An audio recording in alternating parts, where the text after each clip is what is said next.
വെള്ളിയാഴ്ച ദിവസം ജുമഅയ്ക്ക് പോകുന്നവരെ നിങ്ങളുടെ ജമാഅത്തിൽ പങ്കെടുക്കണേ. ആ ജുമഅയിൽ നമസ്കാരത്തിന് ശേഷം വാപ്പയുടെ ഖബറിന്ന് പോകണേ. ഉമ്മാന്റെ ഖബറിന്റെ സമീപത്തേക്കൊന്ന് ചെല്ലണേ. അസ്സലാമു അലൈക്കും യാ അബീ, അസ്സലാമു അലൈക്കും യാ ഉമ്മീ. വാപ്പാ ഉമ്മ എന്ന് വിളിച്ചൊന്ന് സലാം പറയണേ.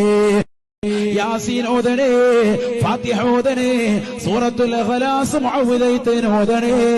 അതിൻ്റെതാകുന്ന തത്തുല്യമായ പ്രതിഫലം അവരുടെ ഖബറിലേക്ക് മിസ്ല സവാബ് ഹദിയ ചെയ്തുകൊണ്ട് അല്ലാഹുവിലേക്ക് ദുആ ചെയ്യണേ. ആ ഖബർ വിശാലമാകാൻ ദുആ ചെയ്യണേ. ഖബറിൽ സന്തോഷം ലഭിക്കാൻ, സ്വർഗീയ ആരാമമാക്കി തീർക്കാൻ വാപ്പയുടെയും ഉമ്മയുടെയും ഖബർ സിയാറത്ത് ചെയ്യുന്നവൻ കുതിബ ബറാ, അവനെ വാപ്പാക്കും ഉമ്മാക്കും ഗുണം ചെയ്തവനായി അല്ലാഹു രേഖപ്പെടുത്തുമേ എന്ന് ഹബീബുനാ ശഫീഉനാ റസൂലുള്ളാഹി.